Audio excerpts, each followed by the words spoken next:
Welcome to Maheshan IAS. Your rank is our responsibility. जय हिंद दोस्तों।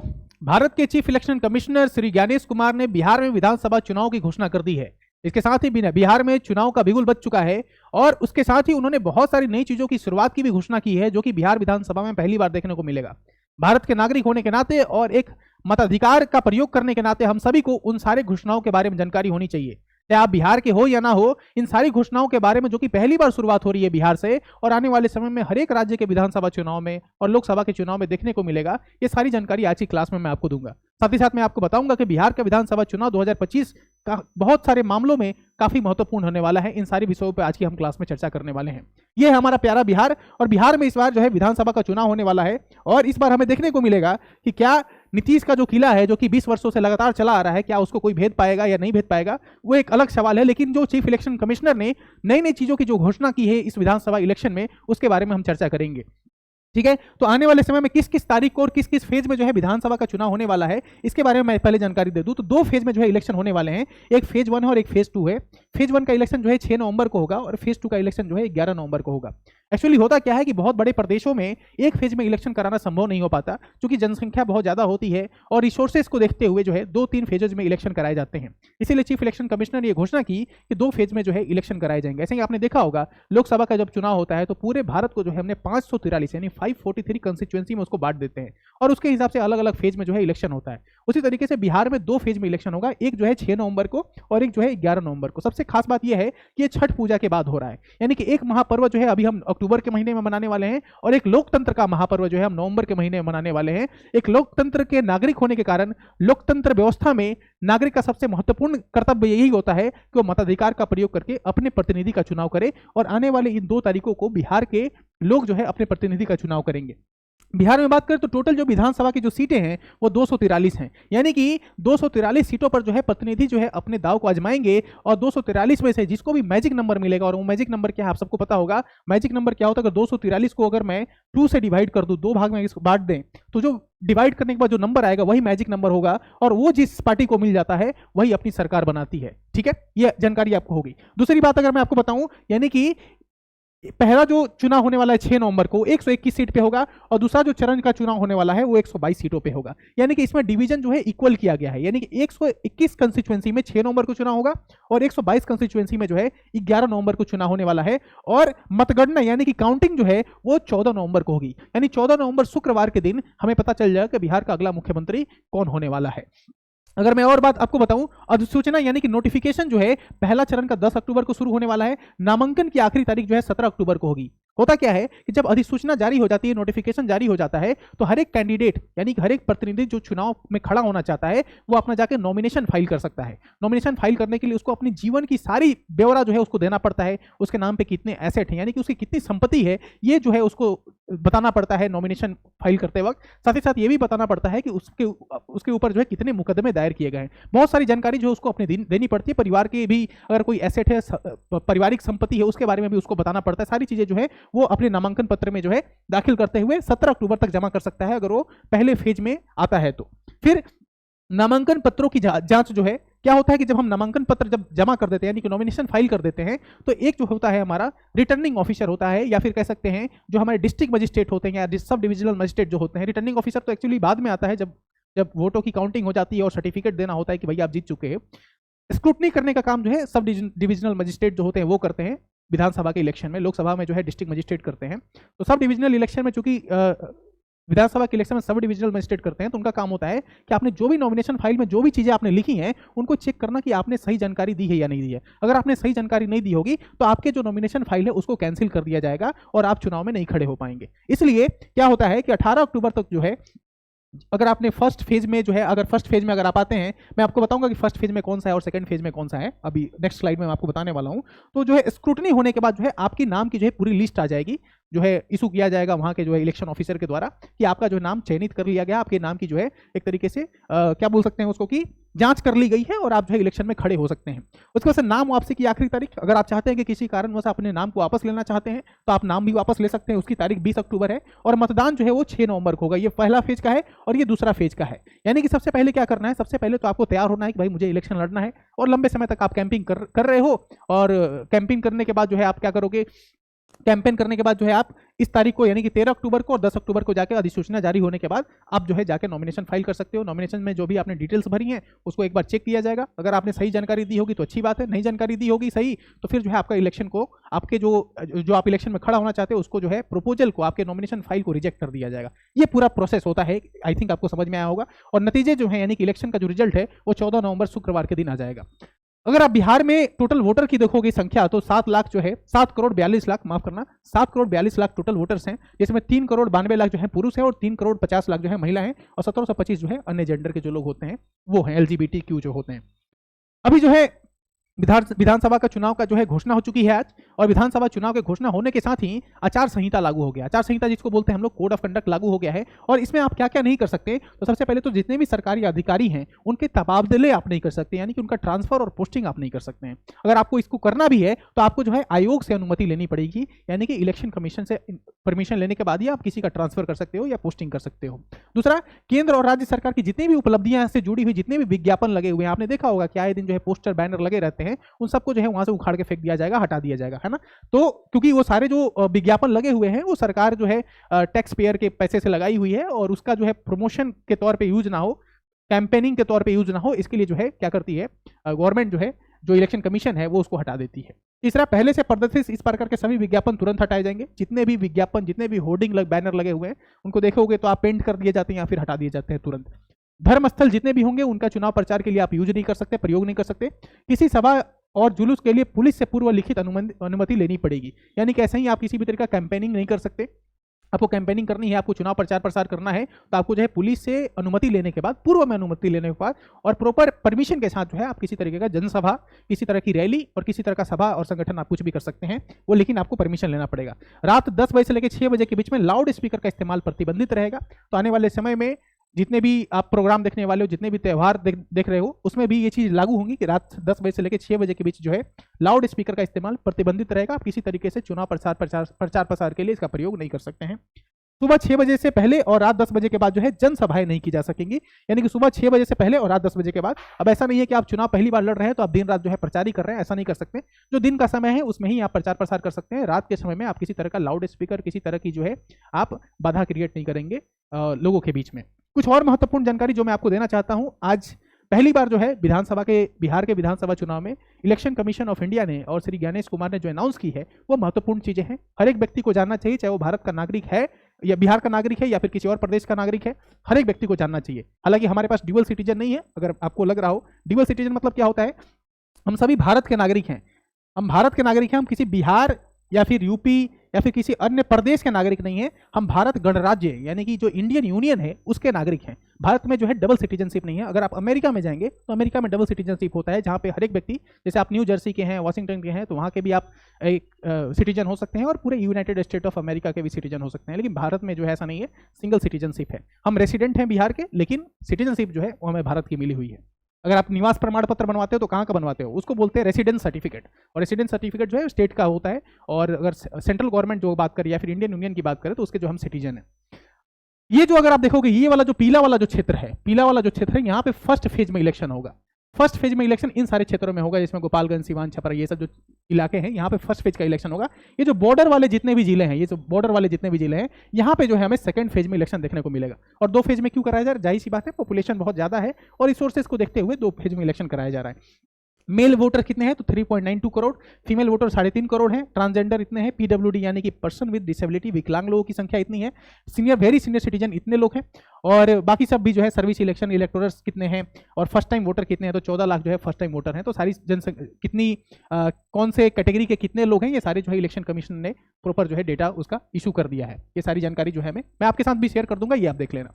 अब सबसे महत्वपूर्ण बात की भाई कौन सरकार बनाने वाला है आने वाले किस तारीख को, तो ये तारीख आप याद रख लेना। ये जो तारीख है 14 नवंबर को किसकी सरकार बनेगी, तो महत्वपूर्ण रूप से देखा जाए तो बिहार में 3 ये जो पार्टीज हैं, 3 पार्टी यानी कि बीजेपी जदयू का जो अलायंस है, यानी कि ये एनडीए का अलायंस कहेंगे इसको हम लोग, और आरजेडी कांग्रेस और वीआईपी और जो सीपीआईएमएल जो है कम्युनिस्ट पार्टी है, इनका जो अलायंस है, और एक जो है जनसुराज जो कि सिंगल पार्टी जो है वो लड़ रही है चुनाव, इनका किसी के साथ अलायंस नहीं है, यानी कि गठबंधन नहीं है। तो सरकार तो इन तीनों में से ही किसी की बनेगी, चौथा तो कोई ऑप्शन है नहीं बिहार में। तो आपको क्या लगता है कि जनसुराज की सरकार बनने वाली है, एनडीए की सरकार बनने वाली है, या फिर महागठबंधन की सरकार बनने वाली है? कमेंट सेक्शन में जरूर बताना आपके क्या विचार हैं, और हम देखना चाहते हैं कि आप लोग की जो है थिंकिंग क्या है।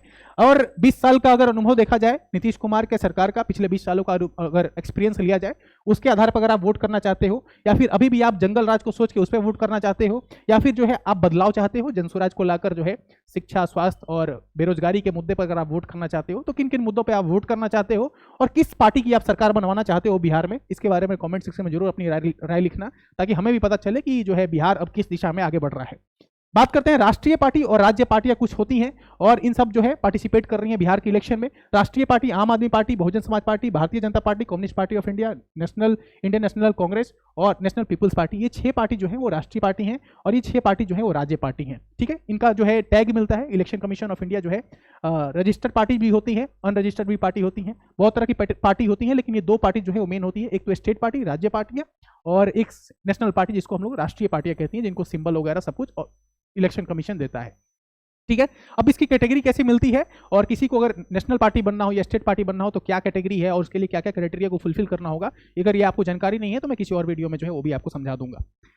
अब बात करते हैं क्या क्या चीजें नई नई शुरुआत हुई है बिहार इलेक्शन में। इलेक्शन कमीशन ऑफ इंडिया या फिर श्री ज्ञानेश कुमार ने जो आज घोषणा की है कि पहली बार बिहार विधानसभा चुनाव में हम बहुत सारी चीज़ों की शुरुआत कर रहे हैं। तो कौन कौन सी चीज़ें हैं? तो सबसे पहले तो ये जान लो कि जितने भी बीएलए हैं, बीएलए का मतलब क्या होता है, बूथ लेवल जो एजेंट्स हैं उनकी ट्रेनिंग कराई जाएगी, क्योंकि उनकी ट्रेनिंग काफ़ी इंपॉर्टेंट हो जाती है। क्योंकि चुनाव वाले दिन अगर किसी एजेंट को सारी चीज़ों की जानकारी नहीं है और पहली बार वो बूथ पे खड़ा हुआ है और बूथ के मैनेजमेंट में लगा हुआ है, तो हो सकता है वो बहुत सारी चीज़ों को गलती कर सकता है वहाँ पर। इसलिए प्रॉपर ट्रेनिंग की जरूरत है और बीएलए की ट्रेनिंग जो है वो प्रॉपर कराई जाएगी। वैसे ही जो बूथ लेवल ऑफिसर्स हैं जिनको हम लोग बीएलओ कहते हैं, उनको जो है न्यू दिल्ली में बुलाकर जो है लगभग 7000 बीएलओ जो है उनको दिल्ली में बुलाकर जो है उनकी ट्रेनिंग कराई जाएगी, नई दिल्ली में ट्रेनिंग होगी। तीसरी बात करें तो जितने भी पुलिस ऑफिसर्स हैं, आप सबको पता होगा कि जिस दिन चुनाव होता है उस दिन जो है बहुत बड़े पैमाने पे जो है पुलिस ऑफिसर्स को जो है ड्यूटी पे लगाया जाता है। तो वो कैसे जो है लोगों के साथ सहयोग करके भारी मतदान करेंगे। देखो, इलेक्शन कमीशन हो या फिर डिस्ट्रिक्ट मजिस्ट्रेट हो या फिर जिला प्रशासन हो, राज्य सरकार हो, केंद्र सरकार हो, सबकी यही कोशिश होती है कि ज़्यादा से ज़्यादा मतदान हो। और पोलिंग रेट अगर बहुत ज़्यादा होता है तो इसे जो है स्टेट का भी एक तरीके से रिप्रेजेंटेशन लोकतंत्र में बहुत ज़्यादा होता है। और दूसरी बात करें तो स्टेट का जो एक तरीके से इमेज जो है वो बहुत अच्छा बनता है, जिले का बहुत अच्छा इमेज बनता है कि आपने जो है बहुत ज़्यादा पोलिंग कराया है। तो इसके लिए जो है चाहिए कि हमें पुलिस ऑफिसर्स को भी अच्छी ट्रेनिंग दी जाए, ताकि वो लोगों के साथ सहयोग करके और ज़्यादा से ज़्यादा वोट दिलवाएं। इसके लिए भी जो है ट्रेनिंग कैंपिंग लगाया जाएगा। अब पहली बार जो है बिहार में एसआईआर लागू हुआ था। एसआईआर का मतलब होता है स्पेशल इंटेंसिव रिवीजन इन बिहार, जिसमें से ये कोशिश की गई कि जितने भी इनएलिजिबल वोटर हैं, यानी कि जितने लोग अयोग्य हैं उनको वोटिंग लिस्ट से उनका नाम हटाया जाए, और जितने लोग योग्य हैं उनको वोटिंग लिस्ट में नाम डाला जाए। यानी कि बहुत सारे लोग जो अनैतिक तरीके से जो है अपना वोटर लिस्ट में नाम जुड़वा लिए हैं, उनके नाम को हटाया जाए और जो योग्य लोग हैं उनका नाम को जोड़ा जाए। तो पहली बार एसआईआर बिहार में लागू हुआ, और इसके लिए जो है ज्ञानेश कुमार ने जितने भी बीएलओज हैं, बूथ लेवल ऑफिसर्स हैं, उन सबको जो है बहुत धन्यवाद दिया है, और मैथिली में भी धन्यवाद दिया और भोजपुरी में भी धन्यवाद दिया, और करतल ध्वनि के साथ उनका स्वागत किया आज के इस प्रेस कॉन्फ्रेंस में। अगला बात करें तो एनहेंस रिन्यूमरेशन ऑफ ऑफिशियल्स। तो जितने भी ऑफिशियल्स इंगेज होते हैं इलेक्शन के प्रोसेस में, उस दिन दो फेज में जो इलेक्शन होने वाला है, जितने भी ऑफिशियल्स इंगेज होंगे उनको रिन्यूमरेशन मिलेगा। रिन्यूमरेशन मतलब क्या, थोड़ा एक्स्ट्रा पेमेंट उनको किया जाएगा, और साथ ही साथ उनको रिफ्रेशमेंट की भी सुविधा दी जा रही है। यहाँ पे साफ साफ लिखा हुआ है कि रिफ्रेशमेंट उनको दिया जाएगा, यानी कि खाने पीने की भी व्यवस्था की जाएगी। और आप जो है इलेक्शन ड्यूटी में अगर जा रहे हैं, चाहे आप बीएलओ जो है, सुपरवाइजर हैं, या फिर सीएपीएफ में हैं, सेंट्रल आर्म पुलिस फोर्सेज जिसको हम लोग कहते हैं, या फिर आप काउंटिंग स्टाफ हैं, पोलिंग स्टाफ हैं, मॉनिटरिंग टीम में हैं, या फिर आप ऑब्जर्वर हैं, जो भी हैं आप सबको जो है एक्स्ट्रा पेमेंट और साथ साथ रिफ्रेशमेंट की भी सुविधा रखी है इलेक्शन कमीशन ने, ताकि आपको उस दिन जो है आराम से आप ड्यूटी करें और ज़्यादा से ज़्यादा मतदान कराने में लोगों का जो है सहयोग करें। अब फास्ट डिलीवरी ऑफ एपिक का मतलब क्या होता है? तो जितने भी लोगों के पास एपिक कार्ड नहीं है, यानी कि आपके पास वोटर आईडी कार्ड नहीं है, तो इलेक्शन कमीशन ने बोला है कि 15 दिन के अंदर जो है सबकी जो है वोटर आईडी कार्ड जो है डिलीवर कर दी जाएगी, ताकि सभी लोग के पास अपना वोटर आईडी कार्ड हो और उसका इस्तेमाल करके आराम से जो है मतदान करें। किसी प्रकार की उनको इलेक्शन के दिन जो है किसी प्रकार की दिक्कत ना हो। अगर उनका नाम वोटर लिस्ट में है तो वो अपना जो है एपिक कार्ड का ले जाकर प्रयोग करके वो जो है वोटर का वो अपना जो है मतदान का प्रयोग कर सके। Photo ID card for BLO, जितने भी बीएलओज हैं, बूथ लेवल ऑफिसर्स हैं, उनको जो है प्रॉपर फोटो आईडी कार्ड दिया जाएगा, आइडेंटिटी कार्ड दिया जाएगा, ताकि कोई भी व्यक्ति अगर बाहर से आ रहा है, या फिर कोई भी व्यक्ति अगर मतदान का प्रयोग करने आ रहा है, या फिर कोई ऑफिसर इन्वेस्टिगेट करने आ रहा है, निरीक्षण करने आ रहा है तो वो भी जान सके कि ये ऑफिसर जो है ये बीएलओज हैं और प्रॉपर आईडी कार्ड उनके पास रहेगा। तो इससे जो है पारदर्शिता भी बनी रहती है और लोगों का ट्रस्ट भी बना रहता है कि ये ऑफिसर जो है ये रिस्पॉन्सिबल है यहाँ पे बूथ को मैनेज करने के लिए। तो ये सारे जो है डेवलपमेंट और ये सब चेंजेस किए जा रहे हैं। Mobile deposit facility eight polling station, इसका मतलब क्या है, पहले क्या होता था कि हम लोग जो मोबाइल लेके जाते थे पोलिंग स्टेशन पे, तो आप सबको पता होगा कि मोबाइल लेके हम नहीं जा सकते हैं। एक्चुअली होता क्या है, अगर आपने देखा होगा इलेक्शन में आप अगर पार्टिसिपेट किए होगे, मतदान में कभी गए होगे आप वोटिंग करने के लिए, तो एक तो होता है हमारे पास वीवीपैट, इसको बोलते हैं voter verifiable paper audit trial, इसका फुल फॉर्म ये है। और एक होता है हमारे पास ईवीएम इलेक्ट्रॉनिक वोटिंग मशीन, और एक होता है हमारा सीयू यानी कंट्रोल यूनिट। ये 3 मेन मशीन होते हैं और इनका ही प्रयोग करके जो है क्या मतदान का प्रोसेस किया जाता है। पहले हमारे पास बैलेट सिस्टम था जहां पे हम लोग ठप्पा मार के या चिन्ह टिक लगाकर जो है हम लोग क्या करते थे, वोटिंग राइट का इस्तेमाल करते थे। अभी जो है पूरा सिस्टम बदल गया है, टेक्नोलॉजिकल डेवलपमेंट हुए हैं, भारत में जो है ईवीएम का प्रयोग लंबे समय से किया जा रहा है। तो हुआ क्या है कि अब मोबाइल का प्रयोग हम नहीं कर सकते हैं पोलिंग बूथ के अंदर, और मोबाइल हमें बाहर रखना पड़ता था और उसमें बहुत सारी दिक्कतें होती थी। कोई व्यक्ति अगर पोलिंग स्टेशन पर जा रहा है तो वो अचानक से उसको याद नहीं आता था कि वो मोबाइल लेके जा रहा है, और उसको जाने के बाद पता चलता था कि मोबाइल लेके अंदर नहीं जा सकते हैं। तो इलेक्शन कमीशन ने ये डिसाइड किया है कि मोबाइल रखने की सुविधा जो है वो पोलिंग बूथ पे रखी जाएगी। आप मोबाइल जमा करके आप जा सकते हैं अंदर, और वोटिंग राइट का इस्तेमाल करके आप फिर बाहर निकल के अपना मोबाइल लेके अपना जो है घर जा सकते हैं। तो इस तरीके से जो है प्रोसेस को स्मूथ बनाने के लिए, आपको कोई दिक्कत ना हो उस दिन वोटिंग के दिन, इसके लिए जो है ये मोबाइल रखने की भी सुविधा प्रदान की गई है इलेक्शन कमीशन के द्वारा। एक है clear voter information slip, serial and part number displayed prominently, easier verification of voter के वेरिफिकेशन के लिए भी एक तरह का ये स्लिप जो है इशू किया जाएगा इलेक्शन कमीशन की तरफ से। ये भी एक बहुत इंपॉर्टेंट चेंज किया गया है।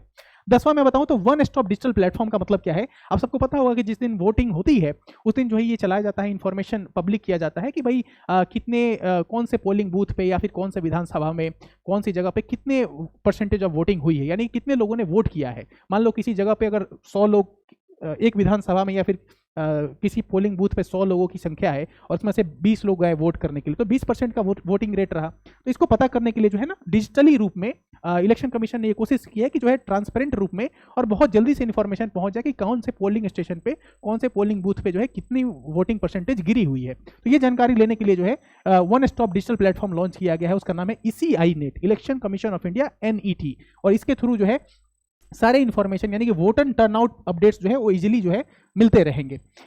एक और बड़ी चेंजेस की गई है, पोलिंग स्टेशन की जो लिमिट है वो 1200 वोटर कर दी गई है। यानी कि मान लो कि एक विधानसभा है, फॉर एग्जांपल अगर मैं अपनी विधानसभा का नाम बताऊं तो मेरा विधानसभा है बरौली विधानसभा, और बरौली विधानसभा में मान लो कि बहुत सारे पोलिंग स्टेशन है, पोलिंग बूथ बनाए गए हैं, और एक पोलिंग बूथ की जो कैपेसिटी रखी गई है वो 1200 रखी गई है। इससे क्या होगा, मान लो कि सुबह में वोटिंग प्रोसेस शुरू हो रही है तो लंबे समय तक किसी को इंतजार ना करना पड़े या फिर लंबी लाइन ना लग जाए और लोग जो है आराम से वोटिंग प्रोसेस को इस्तेमाल कर सके। और 1200 अगर एक पोलिंग बूथ पर अगर 1200 लोगों की संख्या है तो बहुत ही कम संख्या, आराम से लोग जो है सुबह से शाम तक जो है अपना टाइम से जाकर जो है वोटिंग का इस्तेमाल कर सकते हैं। आप सबसे जो है रिक्वेस्ट होगा, अनुरोध होगा मेरा कि आप जो है जलपान बाद में करें, यानी कि नाश्ता बाद में करें, और पहले जाके आप वोटिंग राइट का इस्तेमाल करें। लोकतंत्र का ये बहुत ही महापर्व होता है जिस दिन हमारा इलेक्शन होता है।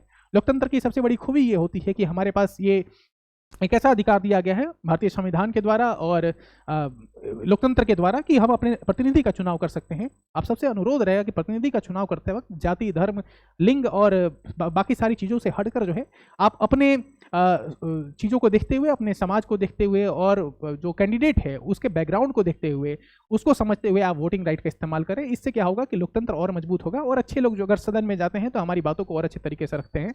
और किसी गलत प्रतिनिधि का आप चुनाव कर लोगे तो फिर 5 साल बाद मौका मिलेगा। तो ये 5 साल का जो समय है वो बहुत ही महत्वपूर्ण होता है आपके क्षेत्र के विकास के लिए, आपके विकास के लिए। तो वोटिंग राइट का इस्तेमाल बहुत सोच समझ कर आप करें। EVM ballot paper guideline revise किया गया है। अभी हुआ क्या है कि ECI revise guidelines to make EVM ballot paper more readable. EVM colour photograph, तो क्या हो रहा है कि पहले इलेक्ट्रॉनिक वोटिंग मशीन अगर आप देखोगे तो ये मान लो कि हमारा सीरियल नंबर रहता है 1 2 3 4, अगर मान लो सीरियल नंबर है, और उसके बाद से जो है कैंडिडेट का फोटो रहता है और कैंडिडेट का सिंबल रहता है कि फॉर एग्जाम्पल अगर मैं मान लो बीजेपी पार्टी से अगर चुनाव लड़ रहा हूँ तो मेरा नाम यहाँ पे लिखा रहेगा शांतनु राज और मेरा जो है फोटो यहाँ पे रहेगा, है ना, और सिंबल भी मान लो कि यहाँ पे रहेगा। तो क्या कर सकते हैं, यहाँ पे एक बटन रहेगा और मैं यहाँ पे क्लिक कर दूंगा और मेरे को जो है वोट चला जाएगा। तो मेरा जो फोटोग्राफ है वो एक तरीके से अब कलर फोटोग्राफ जो है इलेक्शन कमीशन ने बोला है कि ब्लैक एंड व्हाइट फोटो नहीं रहेगा, कलर फोटोग्राफ का इस्तेमाल किया जाएगा ईवीएम पे, ताकि विजिबल अच्छे से हो। बहुत सारे लोग जो उतने जागरूक नहीं है, उतने लिटरेट नहीं है, उतने एजुकेटेड नहीं है, वो भी वोटिंग राइट का इस्तेमाल अच्छे से कर पाए। और प्रतिनिधि का जो है चित्र अगर अच्छा से दिखता है, वहाँ पे फोटो अच्छे से दिखती है, तो उस समय जो है वोटर जो है इस्तेमाल अच्छे से कर पाता है। तो ईवीएम में आपको बटन दबाना है और ईवीएम बटन दबाने के बाद आपका जो है वोट अंकित हो जाता है। और वैसे ही वीवीपैट अगर आप सामने देखोगे तो वीवीपैट पे जो है आपको प्रॉपर ये दिखता है कि आपने जिस प्रतिनिधि का सामने जो बटन दबाई है क्या वही चित्र जो है वीवीपैट पे दिख रहा है या नहीं दिख रहा है। ये देखने के लिए जो वीवीपैट मशीन लगाई जाती है वो वोटर को वेरीफाई कर देता है, इसीलिए उसको बोलते हैं voter verifiable paper audit trial. ठीक है, ये एक बहुत इंपॉर्टेंट चेंज किया गया है कि अब से जो है कलर फोटोग्राफ का इस्तेमाल किया जाएगा। जितने भी कैंडिडेट होंगे, ये पहली बार भारत में पहली बार शुरुआत हो रही है कि कलर फोटोग्राफ का इस्तेमाल किया जा रहा है।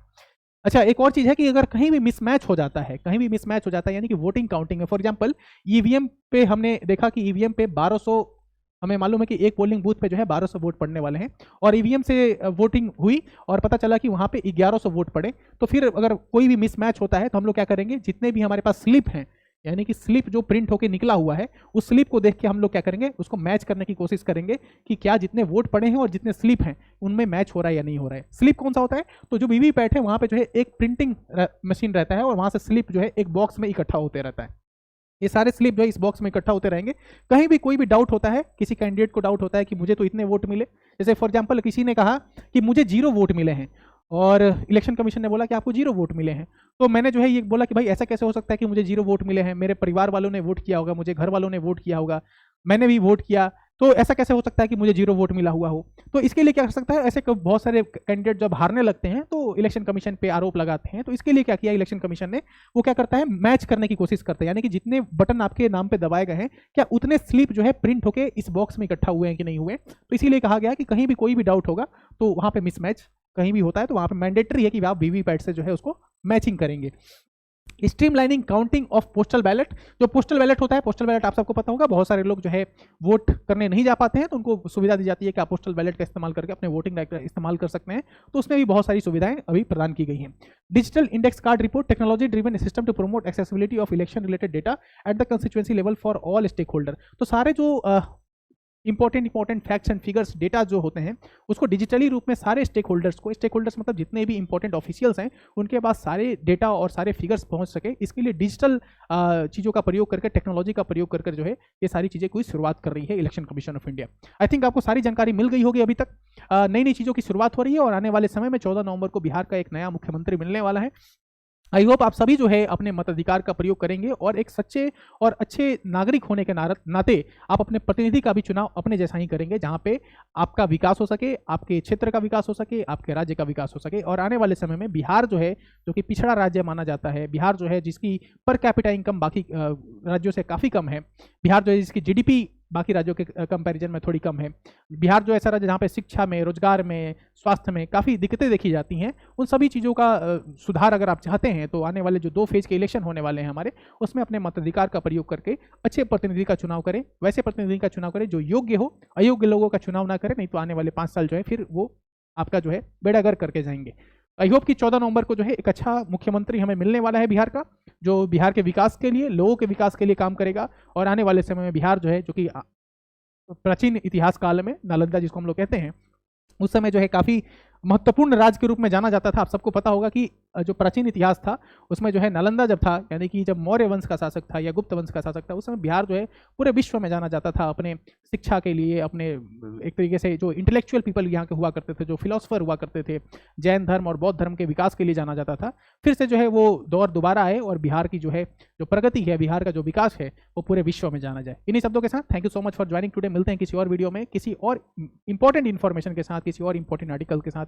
वीडियो अच्छा लगा हो तो वीडियो को लाइक जरूर करना, चैनल को सब्सक्राइब करना और कमेंट में आप किसकी सरकार बनवाना चाहते हो, कौन लगता है बिहार का अगला मुख्यमंत्री बनने वाला है, अपनी राय और अपने सुझाव जरूर लिखना। Thank you.